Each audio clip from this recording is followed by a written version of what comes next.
Dice la palabra de Dios en Lucas capítulo 4:1. Jesús, lleno del Espíritu Santo, volvió del Jordán y fue llevado por el Espíritu al desierto. Nada más. Jesús lleno del Espíritu Santo. Jesús, esa palabra tiene peso de gloria. Esa palabra Jesús es un nombre. Y ese es lo que a él le fue asignado. La palabra Jesús en el Antiguo Testamento es Yeshua, lo cual significa salvación o Jehová salva. Por eso ve usted allí en el Evangelio de Mateo capítulo 1:21 que Jesús recibió el nombre de parte del Padre. Le fue ordenado a José y a María que le debían de poner a ese precioso bebé el nombre Jesús, y la razón era porque él salvaría al mundo de pecados. Entonces Jesús es el nombre humano, es la parte humana, es la naturaleza humana, la cual diríamos se fusionó o se unió a la parte divina que es Cristo. Por eso es Jesús humano, hombre, Cristo, Dios ungido, el Mesías. Entonces podemos decir Jesucristo o podemos decir Cristo Jesús, pero el nombre Jesús le fue puesto porque este nombre tenía un propósito especial. Y es que, amados hermanos, cuando Jesús nació, cuando Jesús vino a esta tierra, se manifestó porque él ya existía, ya estaba allá con el Padre, pero vino y se humanizó. Vino y en esa humanidad vino para poder tener como depósito o como unión, lo que le llaman algunos teólogos, palabras un poco que no las entiendo, pero es la unión hipostática. Entonces, cuando Dios hombre se unió, usted y yo tenemos la bendición que tenemos al Dios con nosotros. Por eso es Emmanuel, el Dios con nosotros. Él está aquí en presencia, él no está distanciado, él está presente y lo ha hecho por medio del Espíritu Santo, porque él como hombre está limitado, tuvo que morir en la cruz del Calvario. La humanidad fue muerta, sacrificada, pero nos envió a su Espíritu Santo. No diría que es su representante tampoco. Podemos decir que es Dios mismo el que descendió en una forma expansiva que cubrió toda la humanidad que le ha reconocido a ese Jesús. El que reconoce a Jesús tiene el Espíritu Santo y es de Cristo. El que no reconoce a Jesús no tiene al Espíritu Santo ni al Espíritu de Cristo. Tiene otra clase de espíritu, pero no será el de Dios. Por lo tanto, ese Jesús de Nazaret, esa parte humana, esa parte sensible, esa parte que se dolía, esa parte que vino para poder darnos a nosotros vida, morir para vivir. Y nosotros tenemos que morir a la carne para vivir espiritualmente. Por lo tanto, amados hermanos, los que están conectados por estos medios, les damos la cordial bienvenida. Es una bendición poder compartir. Tenemos que aprovechar cuanto antes esta oportunidad, porque Dios nos está dando un chancecito, nos está esperando.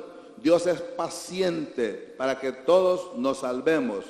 Cada vez que Dios ve que la humanidad está en tristeza, en dolor, en llanto, en amargura, y aún en las iglesias, que no hay llenura, que no hay soltura, que no hay libertad, que no hay un accionar continuo, entonces Dios se duele, pero quiere que usted y yo nos mantengamos siempre dependiendo de ese Dios. Así que sean bienvenidos en el nombre de Jesús de Nazaret. Por eso encontramos nosotros que Cristo está presente en la iglesia por medio del Espíritu Santo. El Espíritu Santo no vino a desplazar a Jesús. El Espíritu Santo no vino a sustituirlo. El Espíritu Santo no vino a apartar a Jesús, a decirle ahora apártate y ahora estoy yo. No, porque la Biblia dice que Jesús ascendió al cielo y antes de que Jesús llegara al cielo, el Espíritu Santo no podía descender. Es una ley, un principio bíblico. No podía descender el Espíritu hasta que Jesús llegó y tocó puerta y dijo: aquí estoy, Padre, he cumplido con el mandado que me diste. Y ahora, mire qué organización más maravillosa. La iglesia no es una organización, es un organismo, pero ellos están organizados como nosotros deberíamos estarlo. Cuando el Padre vio que su Hijo ya estaba a la diestra, entonces envió el Espíritu Santo para que usted y yo todos tuviésemos la oportunidad. Por eso antes en el Antiguo Testamento el Espíritu Santo no estaba como está hoy, porque el Espíritu Santo hasta hoy, después de que Jesús dijo: y recibiréis cuando el Espíritu Santo, después del Pentecostés, el Espíritu Santo, cuando la iglesia local, visible, esa iglesia nació, el Espíritu Santo descendió. Por lo tanto, vemos nosotros que si el Espíritu vino para poder habitar entre nosotros y darnos a nosotros la realidad del Cristo para el creyente, esto nos da a nosotros la seguridad. Por lo tanto, la victoria sobre la carne no está en lo que hacemos, no está, hermanos, incluso somos hijos de Dios, pero no está ahí, sino está en el creer del que ya lo hizo. Allí está la victoria. Pablo decía en Gálatas 2:20: con Cristo estoy juntamente crucificado, y ya no vivo yo, mas Cristo vive en mí. Y lo que ahora vivo en la carne, lo vivo en la fe del Hijo de Dios. Eso decía Pablo: con Cristo estoy juntamente crucificado. Está hablando de la carne, porque Pablo no que estaba crucificado. A Pablo no lo crucificaron, a Pablo lo decapitaron. El que fue crucificado pies arriba fue Pedro. Pero aquí dice: y ya no vivo yo, mas Cristo vive en mí. Ahora, y lo que ahora vivo en la carne, lo vivo en la fe del Hijo de Dios. Oiga, el cual me amó y se entregó a sí mismo por mí. Esto es lo que usted y yo debemos de tener y creer para lograr vencer la carne. Esta carne debe ser cocinada, esta carne debe ser sacrificada, esta carne debe pasar por el crisol. Y la única alternativa de sacrificar esta carne es entregarle toda mi vida al Señor Jesucristo para que Él pueda tomar control total de mi vida y que el Espíritu Santo que está dentro de mí pueda brotar por la parte de afuera y se pueda ver cómo la gloria de Dios ha resplandecido en su vida y en mi vida. Hermanos, qué importante es esto. Ahora, tenemos que estar conscientes que este es un depósito. Pablo dijo Pablo que nosotros somos vasos de barro. ¿Por qué de barro? Porque el barro se rompe con facilidad. Y que para que la excelencia sea del Señor y no de nosotros. Pero este depósito, este vaso, este cuerpo, hay que sacarle como que a usted en un vaso de agua o en un vaso echa un líquido o algo y no encuentra más forma de extraer el aire. ¿Cómo podemos sacar el aire de un depósito? Usted lo sopla, le queda. ¿Cómo hace el médico para colocar una inyección? Tiene que botar el aire que está ahí, porque de lo contrario el líquido no pasa. No pasa. Por lo tanto, usted puede ver, tenemos un vaso, y si yo a este vaso no le aplico líquido, no puedo sacar el aire. Mire, allí a medida que se va llenando, toda burbuja de aire va saliendo lentamente, y se va llenando, de tal manera que llega un momento en que va a rebalsar. Y este vaso, al rebalsar, está completamente saturado de líquido y ahora ya no tiene burbujas, no tiene aire, no tiene nada que pueda estorbar al mismo líquido. De tal manera, hermanos, que ahora vemos nosotros como nuestro cuerpo también debe de exteriorizar, sacar, expulsar todo pecado, toda contaminación, toda carnalidad, para que pueda estar lleno del Espíritu Santo. Ahora, literalmente lo que dice la palabra de Dios, Jesús, lleno del Espíritu Santo.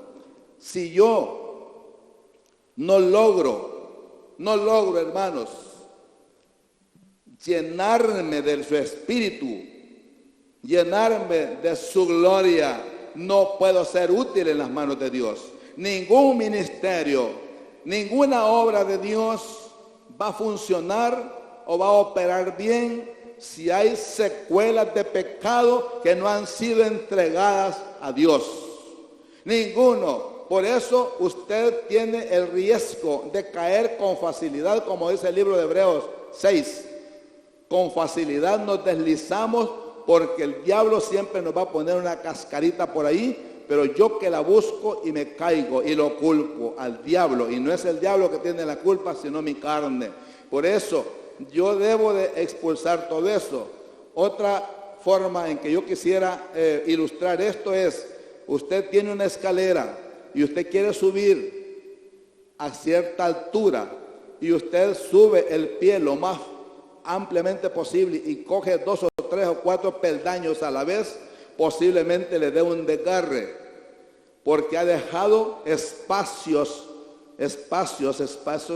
peldaños que no los pisó, no colocó el pie. Así me sucederá a mí en los ministerios. Si yo vengo y le digo al Señor, como dijo el Señor, le dijo aquel en el capítulo 9, 62 de Lucas, te seguiré a donde quiera que vayas. Y Jesús, conociendo la fragilidad, la debilidad, la carnalidad del pecado, le dijo, ve y haz aquello primero y después me sigues. No voy a leer ese pasaje porque el tema me lo amplía mucho, pero ¿a qué quiero llegar? Por eso no progresamos, hermanos, en la obra de Dios o en lo que emprendemos, en el matrimonio. Si usted realiza un matrimonio y deja secuelas allí, le van a estorbar en el futuro obstáculos que no le van a producir felicidad, unidad, amor, fraternidad. En los ministerios es lo mismo. De repente adquiere un compromiso en la obra y se va y dice, yo vengo a predicar la palabra, a cantar, a servir, a evangelizar, lo que quiera. Y de repente le voy a poner otro ejemplo. Un amigo cristiano, más o menos de mi edad, que anduvo en el mundo, igual, en cierta oportunidad me dice, fuimos a evangelismo, llegué a una casa y en la casa yo hablando la palabra de Dios y dijeron, qué bien predica este hermano, y ya estaban por aceptar a Cristo. De repente él vio en la pared un cuadro y vio la foto de una mujer y dice que dijo, y con esta mujer tuve que ver yo, y aquí les vengo a hablar de la palabra. Y cuando vio eso, él sintió un impacto y se le cerró la boca. Ya no pudo hablar más porque había hecho un daño a esa mujer. Posiblemente eso debió haberse arreglado, debió haberle pedido perdón, debió haberse arrepentido, debe haberlo puesto al pie de la cruz del Calvario, porque después de la victoria, después de la cruz del Calvario, hay victoria. Podemos nosotros decir, gracias Señor, porque me has limpiado, me has lavado. La palabra de Dios dice en Hebreos que la palabra lava mi conciencia, me limpia. Por eso Pablo decía en Hechos 23, yo con limpia conciencia les hablo, porque Pablo había sido malilla, había sido malo, había sido asesino, había sido un hombre que llevaba a los cristianos del pelo para llevarlos y llevarlos presos, y aún matando a Esteban, los demás él solo vio, y cuando él estaba allí, el Espíritu Santo le compungió y se arrepintió. Pero Pablo hablaba del arrepentimiento. Si usted y yo no nos hemos arrepentido, no hemos tenido ¿qué es arrepentimiento? Tener un acto doloroso de lo que hemos hecho. Tener un acto doloroso hacia Dios. Decirle, Señor, me siento mal, me siento incómodo, y llora y se lamenta, y Dios ve que usted se ha arrepentido, entonces Él le perdona. Por eso la gente dice, no, si Dios ya agarró mis pecados y los metió al fondo del mar, pero yo todavía ando manchado, entonces Dios no me ha perdonado. Por eso yo necesito, hermanas y hermanos, pedirle perdón al Señor, decirle, Señor, aquí está mi carne, aquí está mi vida, aquí estoy yo, haz conmigo como quieras. ¿Quién sería capaz en esta tarde de decirle al Señor, haga conmigo como quiera, cuando quiera, donde quiera? ¿Quién sería capaz de decirlo? Muchos tenemos miedo, tienen miedo porque teme de que el Señor puede mandarle un juicio, un rayo, un castigo o cualquier cosa porque habló mal. Por eso debemos con la boca se confiesa, pero con el corazón se cree para justicia. Si no hay una conversión total, es porque solo con la boca ha sido, pero no con el corazón. Amén, hermano. Entonces, por eso Jesús dice, ¿y qué Jesús no tenía? ¿No era Dios? Y que no, cuando Elizabeth y María se juntaron, no le vibró el vientre a Elizabeth, porque Jesús le bautizó a Juan el Bautista de vientre a vientre. Jesús es el bautizador. Jesús es Dios. ¿Para qué necesitaba Jesús llenarse del Espíritu? Usted ve Lucas 3:22, dice que cuando Jesús estaba siendo bautizado y los demás se bautizaban, también Jesús se bautizó. Porque Juan el Bautista, dice Juan 1:29, he aquí el Cordero de Dios que quita el pecado del mundo. ¿Cómo Juan iba a querer bautizar a Dios o al Dios hombre o al hombre Dios? Pero usted ve que Lucas 3:22 lo dice, cuando él fue bautizado, el cielo se abrió. Y lo más lindo es esto, que descendió el Espíritu Santo. Dice, aconteció, 3:21, aconteció que cuando todo el pueblo se bautizaba, yo no sé cuántos no se han bautizado aquí, es porque todavía están esperando algo. Y oiga, si se ha bautizado, honre lo que ya hizo. Si no se ha bautizado, bautícese. Es mejor que arregle los documentos hoy, no vaya a ser que venga algo peor. También Jesús fue bautizado, dice el mismo versículo. Y oiga, orando, Jesús estaba orando. El cielo se abrió. Y dice el 22, y descendió el Espíritu Santo sobre él en forma corporal como paloma, y vino una voz del cielo que decía, tú eres mi Hijo amado, en ti tengo complacencia. Esto es lo que Dios Padre dijo del Hijo, porque él recibió el bautismo, más bien dicho, recibió el Espíritu Santo, la llenura, y ahora nosotros debemos también como humanos buscar esa llenura. ¿Cómo podemos sacar ese aire de este vaso? Echándole otro líquido. ¿Cómo podemos sacar lo que está afectando mi vida? Dejando que el Espíritu Santo me llene. En primer lugar, reconocemos, hermanos, que Jesús vino a esta tierra. Y dice la Biblia, volvió del Jordán. Volvió del Jordán. El Jordán significa el que desciende, el río que fluye por las montañas del Líbano o del Antilíbano y entra en Galilea, o sea, no a la ciudad, sino al mar de Galilea, y desemboca en el mar Muerto. Geográficamente representa lo que es el bautismo en esta tierra prometida y la herencia suya y mía en el cielo. El Jordán es el río más bajo a nivel del mar. El Jordán fue donde Josué y el pueblo pasaron para la tierra prometida, a donde iban a encontrar leche y miel. O sea, al Cristo y a la herencia de conocimiento de Dios. Pero vemos también cómo Dios, en este pasaje de Lucas 4, hay una maravillosa y preciosa enseñanza, porque dice que Jesús, lleno del Espíritu Santo, en primer lugar, la llenura en Jesús de este versículo 1. Jesús fue ungido para iniciar su ministerio. El mismo Jesús fue ungido. La unción era costumbre judía. La unción la recibió David en 3 ocasiones. La unción es un derramamiento de aceite, simbolizando al Espíritu Santo.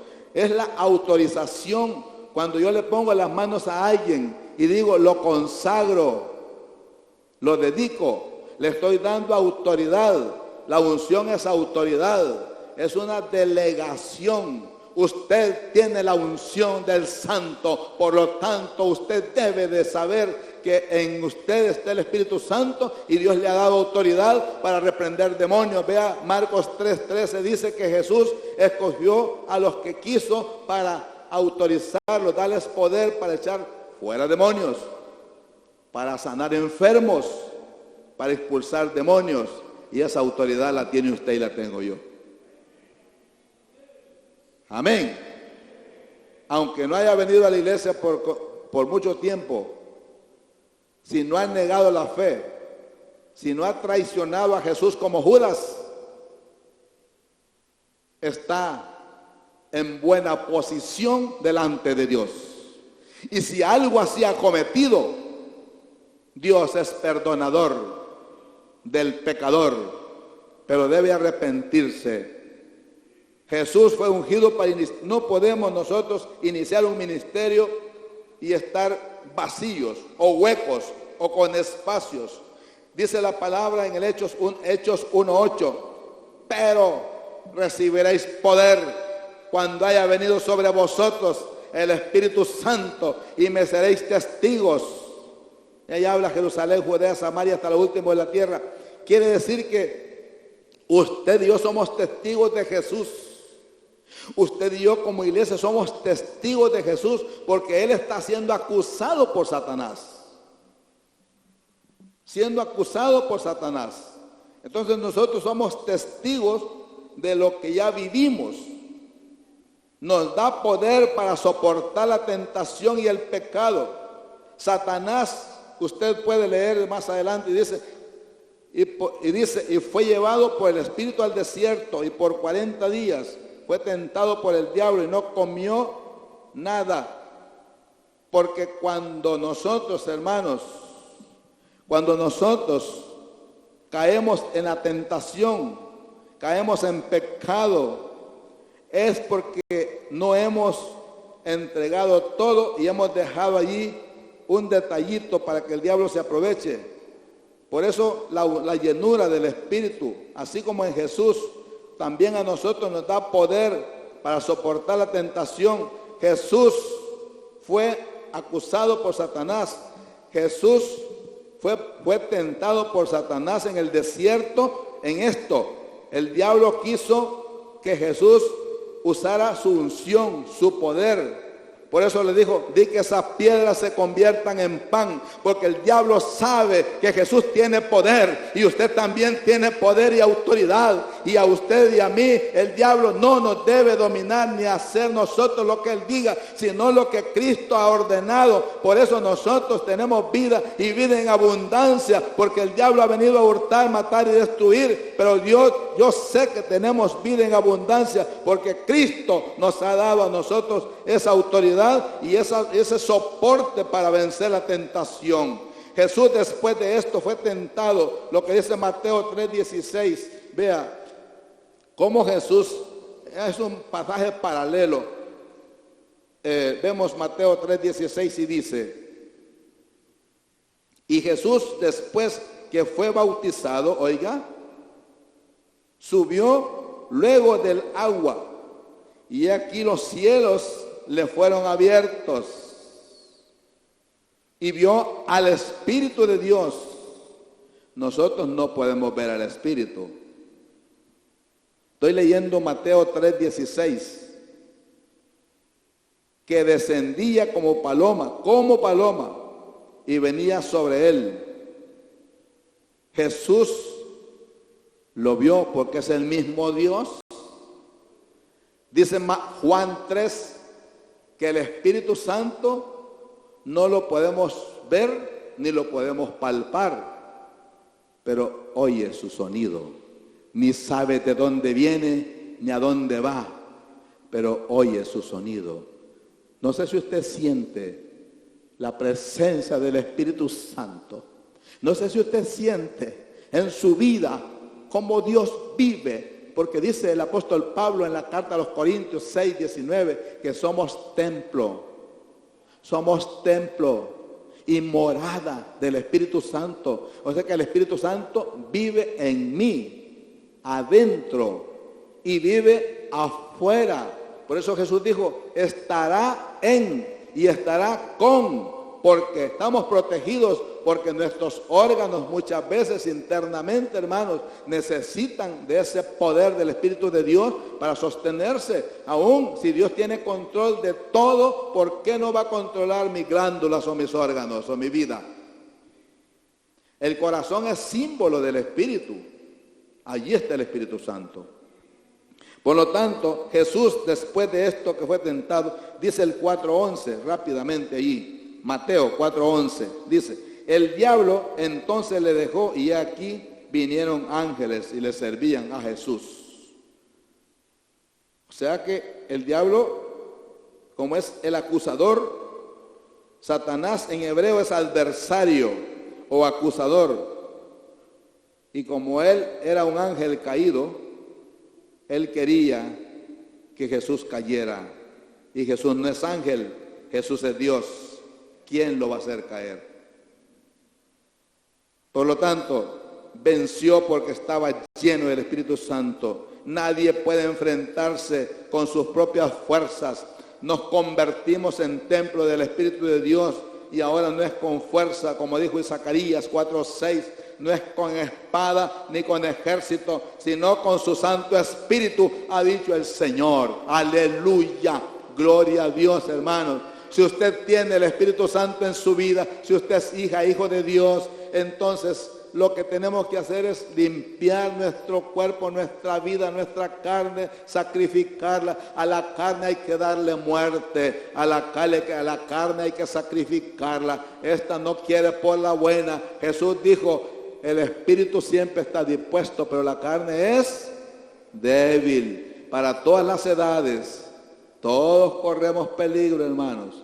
Todos corremos riesgo. El diablo está merodeando sobre nosotros, queriéndonos sacar del juicio. Pero Dios, que es poderoso, nos librará de toda tentación, porque Dios está con nosotros.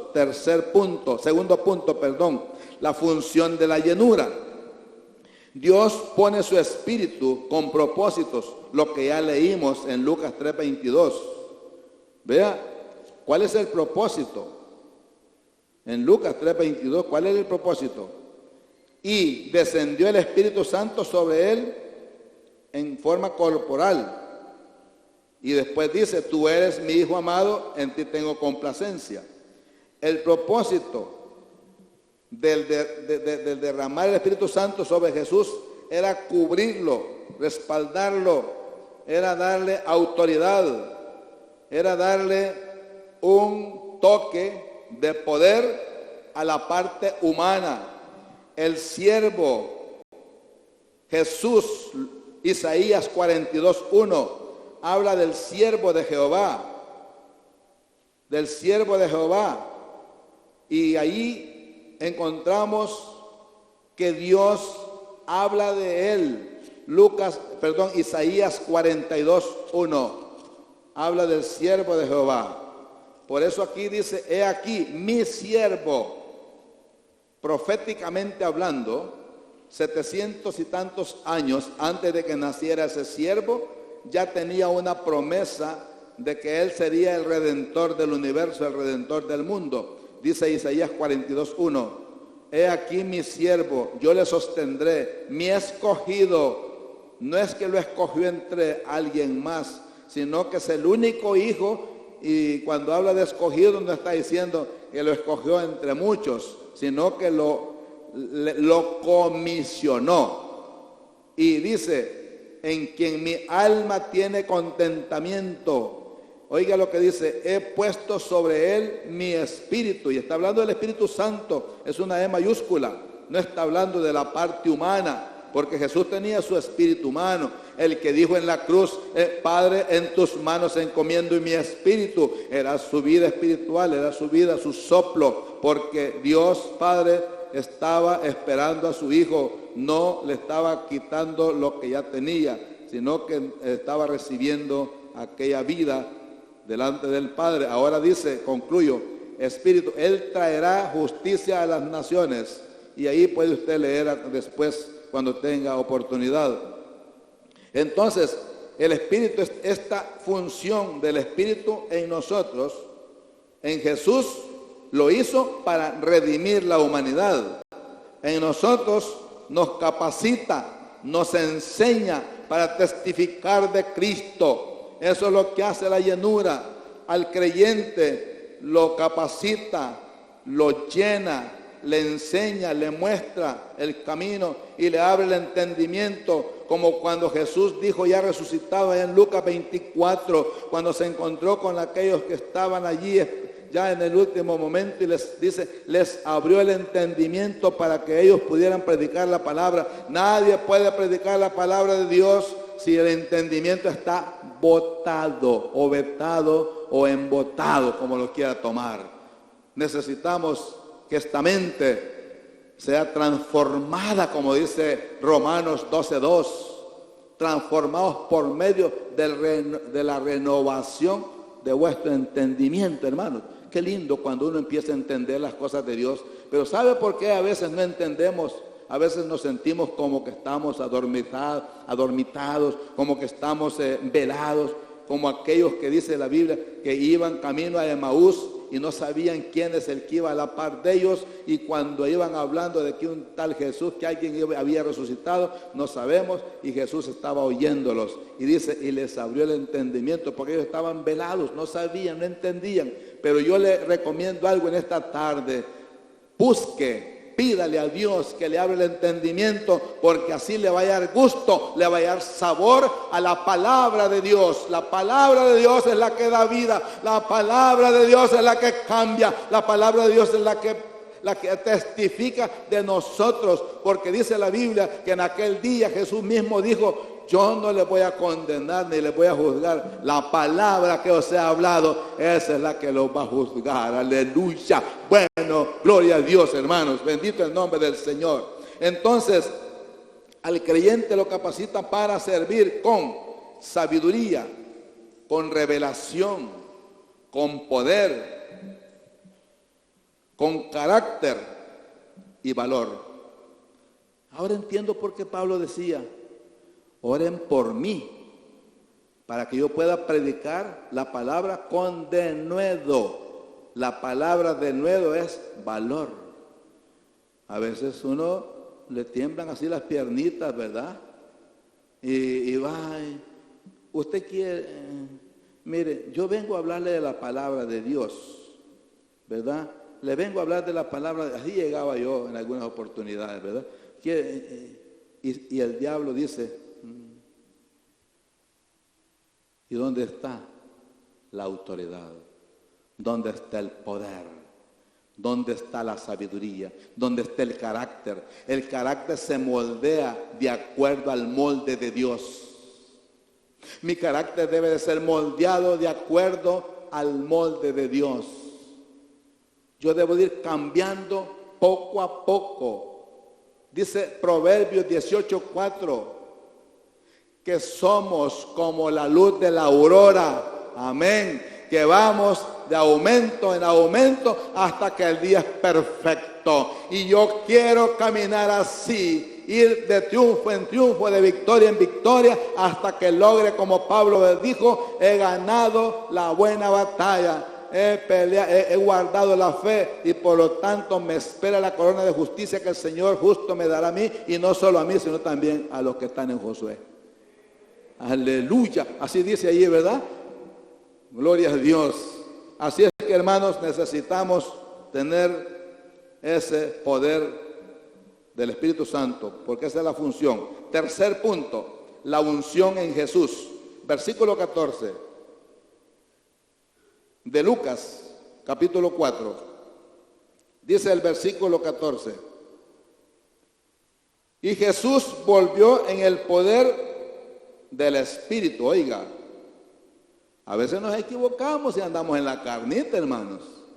Venimos a la iglesia y queremos que la iglesia cambie mi vida. A veces queremos que los niños aquí en la iglesia sean cambiados, y en el hogar no los corregimos. A veces los llevamos a la escuela dominical y que la maestra se encargue de corregirlos. Y a veces dan guerra en la escuela dominical y se generan problemas, porque nosotros debemos de corregirlos desde donde nacen. Allí nació, cuando mis hijos nacieron, pues yo estaba primero. Y si nacieron, los vi crecer, los vi madurar, los vi desarrollarse. Y yo tengo que hacerlos a mi manera, no como dijo alguien, pero los tengo que formar, instruirlos en el camino. Ya deben de ser transformados, ayudados, dirigidos, instruidos, porque después me voy a lamentar y le voy a echar la culpa al maestro, le voy a echar la culpa al vecino, le voy a echar la culpa a los demás, y yo mismo voy a sufrir las consecuencias. Por lo tanto, al igual como en el matrimonio, cuando yo me caso, mi esposa podrá traer algunas cosas que no me parecen. Yo, como sacerdote del hogar y como guía espiritual, yo debo de preocuparme por ella, para que busque la palabra de Dios, para que busque la iglesia, para que busque a donde se siente bien, a donde yo pueda ministrarle la palabra de Dios y mostrarle el camino y la senda de la verdad. Porque dice la palabra de Dios que yo debo presentar a mi esposa como Cristo va a presentar a la iglesia, sin mancha y sin arrugas, tal vez con arrugas, pero sin manchas espirituales. Aleluya, amén. Así debe de ser, hermano. Apláudele al Rey de Reyes, no a mí. Bendito el Señor, gloria a Jesús, gloria a Dios. Por lo tanto, yo debo de trabajar, hermano, debo de luchar, debo de esforzarme, hermano. Si hemos tenido fracasos, problemas, mire, el Señor tiene la solución, Él tiene la respuesta. Alabado sea el nombre del Señor. Pero dice, y Jesús, oiga, y Jesús, como ya viene de un contexto de todo lo que había enfrentado contra Satanás, los 3 niveles de tentación: lo tentó a la carne, lo tentó al alma y lo tentó al espíritu. O sea que Satanás quería que, si no puede por la carnita, ¿cómo se le ocurre a Satanás enfrentar a Jesús? ¿Cómo se le ocurre a Satanás enfrentar a Jesús? Porque era hombre. Lo que el diablo no sabía es que era Dios encarnado. ¿Y quién había creado a ese ángel bello, a ese ángel de luz? El mismo Jesús, el mismo Dios lo había creado a Satanás. Y ahora viene un creado a cuestionar. Dirá el barro al alfarero: quiero que me hagas como yo quiero. No puede, porque Dios tiene el control. Si Él lo ha creado a usted y a mí, ¿qué le voy a renegar, Señor? ¿Por qué me has hecho narizón? ¿Por qué me has hecho chato? ¿Por qué me has hecho colocho? ¿Por qué me has hecho de este modo? Hermano, lo que tengo que hacer es decirle: gracias, Señor. Cuando me miro en el espejo, yo veo la creación hermosa que tú hiciste, Señor. Aleluya. Aleluya. Amén. Eso es lo que Dios hace. Es lo que Dios quiere. Que usted se vea, cuando usted se mire en el espejo, vea el reflejo de la gloria de Dios en usted. Y no somos hechos a imagen y semejanza de este Dios que estamos hablando, pues. Bendito el nombre del Señor. Por eso dice, y Jesús volvió en el poder. Y ahora ya, ¿verdad? Viene en el poder del Espíritu Santo Ahí no dice Espíritu Santo, pero dice del Espíritu, porque la palabra santo aquí no era necesaria. Está hablando del Espíritu. Generalmente en el Antiguo Testamento se decía el Espíritu de Dios. Ahora, a Galilea. Y dice, se difundió su fama por toda la tierra alrededor. Y oiga, y enseñaba en las sinagogas de ellos. Y era glorificado por todos. ¿Y quién recibe la gloria? Dios. Y este que estaba allí es Dios. Por eso, él no negó que le glorificaran. Por eso dice en Juan 17, Padre, glorifícame como yo te he glorificado. Porque también él había recibido la gloria. Dice, con la gloria que me diste, yo he trabajado. Bendito el Señor. Ahora, encontramos que Galilea, en sus orígenes, porque a Jesús le decían el Cristo de Galilea. Galilea era una ciudad como que muy, ¿qué diría? Como de una sociedad de bajo rango, de maldad. Judea a Galilea la tenía por una ciudad que no tenía valor.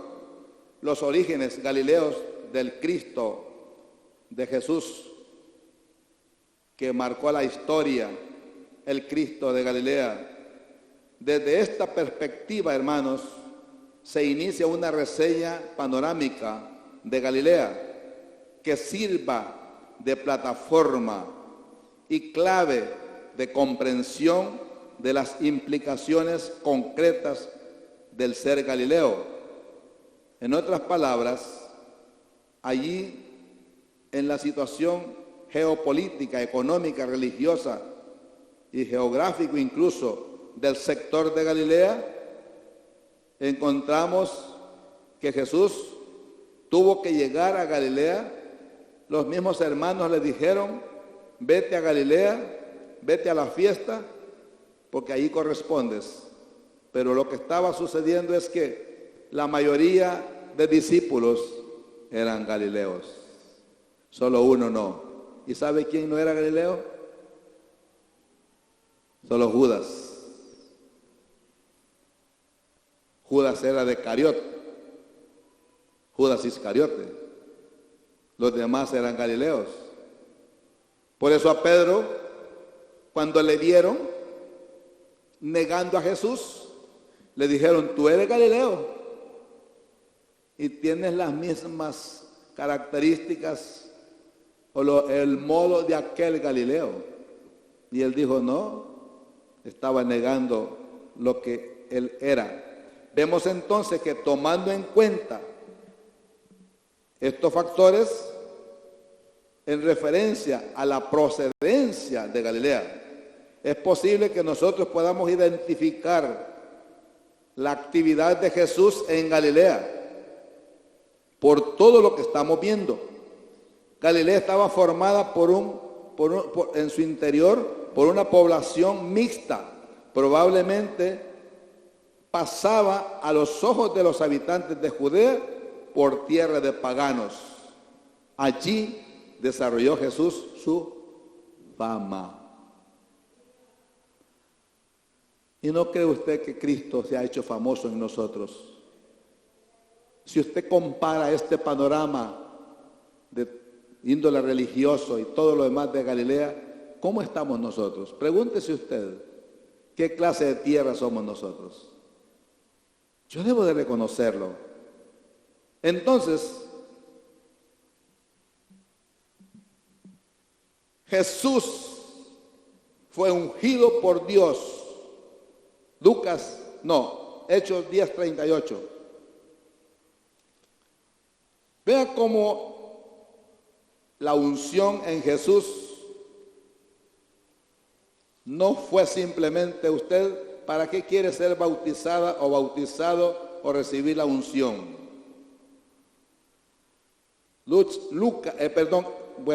Es que Lucas escribió Lucas y Hechos.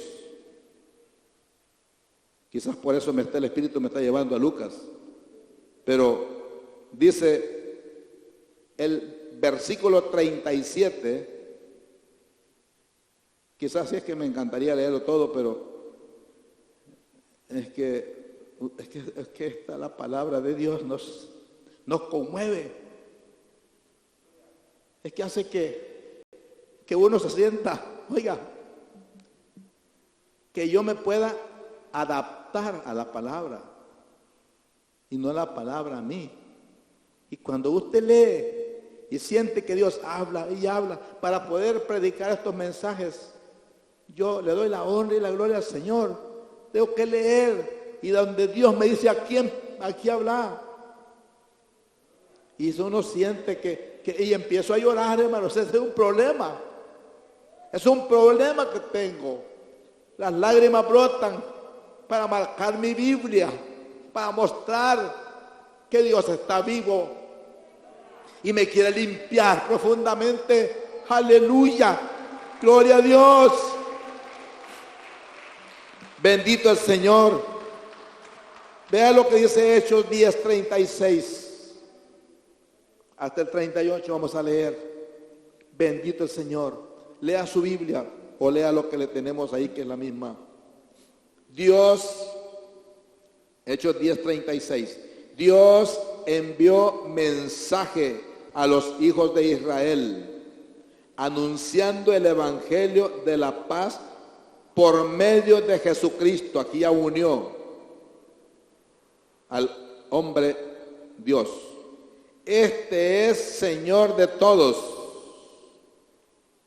Vosotros sabéis lo que se divulgó por toda Judea, comenzando desde Galilea. Mire qué lindo. Después del bautismo que predicó Juan, cómo Dios ungió con el Espíritu Santo y con poder a Jesús de Nazaret. Porque Jesús fue a Nazaret. Y cómo Jesús, por supuesto, anduvo haciendo bienes y sanando a todos los oprimidos por el diablo, porque Dios estaba con él. Aleluya, Padre, gracias. Bendito sea tu nombre. Por eso cuando vinieron de Egipto José, María y Jesús, se vieron en la necesidad de ir a Nazaret. Jesús nació en Belén de Judea, en aquella ciudad pequeñita donde solo 2,000 habitantes habían. Pero Jesús fue a visitar Egipto, no porque él quería deleitarse. Había una comunidad judía en Egipto y Dios lo envió para protegerlo del enemigo Herodes, aquel que dijo, ¿y este de dónde es? Vea lo que dice 23 del 1 al 6. Yo no sé si voy a alcanzar a leer este pasaje de Lucas. Aleluya, Jesús. Porque el problema de esta gente era que el Rey de Reyes, el Rey del universo, les iba a quitar el puesto, pero Jesús no vino. Él dijo, mi reino no es de este mundo. Voy a leer rápidamente, yo le voy a leer rápidamente. Lucas 23. Levantándose entonces toda la muchedumbre de ellos, llevaron a Jesús a Pilato y comenzaron a acusarle diciendo, a este hemos hallado que pervierte la nación y que prohíbe dar tributo a César. Recuerde que cuando decimos Señor, César era el Señor y no podía haber otro Señor más que César, el Dios de la tierra para ellos. Y entonces eso es lo que le dolía. El diablo ahorita está preocupado, le voy a decir, porque Cristo ya empieza a descender, porque Cristo ya casi viene y el diablo no haya qué hacer y él se la va a ingeniar para destruir hogares, para hacer que la gente ande en pecado y niegue, porque dice la Biblia que por haberse multiplicado la maldad, el amor de muchos se enfriará. Ese amor a veces puede ser entre nosotros y también hacia Dios. Cuando usted deja de amar a Dios, deja de amar a su familia y deja de amar a todo. y pierde el tino. Sigo leyendo y dice, diciendo que él mismo es el Cristo, un rey. Oiga, entonces Pilato le preguntó diciendo, ¿eres tú rey de los judíos? Y él respondió, tú lo dices. Y Pilato dijo a los principales sacerdotes y a la gente, ningún delito hay en este hombre. Pero ellos porfiaban diciendo, alborota al pueblo enseñando por toda Judea, comenzando desde Galilea. Y ahora ve el 6. Entonces Pilato, oyendo decir Galilea, preguntó si el hombre era Galileo. Y al saber que era de la jurisdicción de Herodes, le remitió a Herodes, que en aquellos días también estaban en Jerusalén. Le voy a leer el último versículo, el 12. Y se hicieron amigos Pilato y Herodes aquel día, porque antes estaban enemistados entre sí. Hasta los peores enemigos une el Señor. Si usted tiene una enemiga, un enemigo, alguien le ha hecho daño, el Espíritu Santo, el mismo Cristo, va a hacer esa armonía, esa relación, pero usted tiene que perdonar. Como cristianos estamos obligados a buscar al Señor y a pedir perdón. Si el otro quiere perdonarme, que me perdone, si no, que lo perdone Dios. Amén. ¿Verdad? Y si no lo perdona, es problema entre ellos, pero yo sí lo perdono. Hermanos, rápidamente el tiempo me ha alcanzado. Entonces Jesús recibió esa unción. La unción era una práctica entre los judíos, como ya lo dije antes. Marcaba el principio de servicio de una vida rendida a Dios. Si usted no rinde su vida a Dios, permítame decirle, pero le falta la unción. El problema es que estamos débiles espiritualmente y eso es lo que nos arruina la vida espiritual. Jesús venció al tentador, como dice Lucas 4, 1, 2. El Señor ya estaba lleno del Espíritu Santo antes. Solamente Jesús dijo, y hablando de este otro término, que lo voy a usar aprovechando la oportunidad, con relación a los espíritus demoníacos y a los problemas de pecado en la gente y espíritus que oprimen.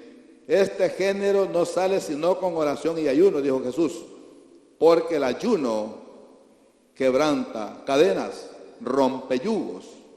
Y Jesús no necesitaba ayunar. Jesús lo que estaba haciendo era preparándose para el ministerio. Pero como yo sé que Él lo hizo, yo lo hago.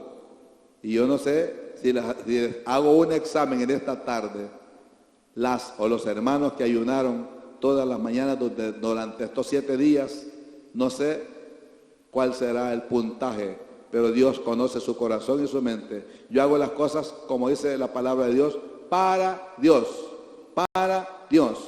Y hay propósito en el ayuno. Quiero que el Señor restaure nuestra iglesia. Con este ayuno el Señor Jesús conquistó la unción, el poder, como dice Lucas 4, 14, 15. Y veamos el 15 siempre de Lucas, del mismo, para concluir. Dice, y enseñaba en las sinagogas de ellos y era glorificado por todos. ¿Por qué? Porque Él tenía la unción, Él tenía el poder.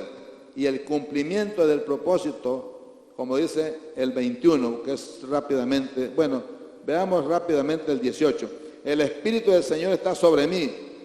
Todo esto lo dijo el Señor porque había pasado por este tiempo de entrega y un proceso que llevó.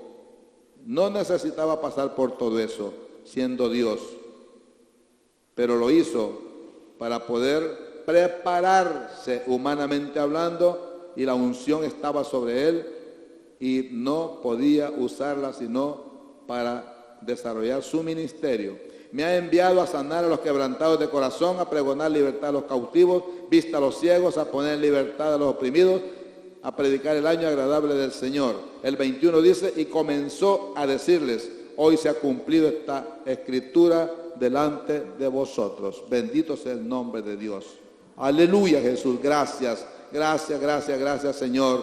Cierre sus ojos, por favor. Quiero llevarle un momento de oración, un momento de entrega, de consagración, un momento de clamor. Y yo quisiera más bien pedirle que se ponga en pie como yo estoy en pie. Aleluya, Jesús.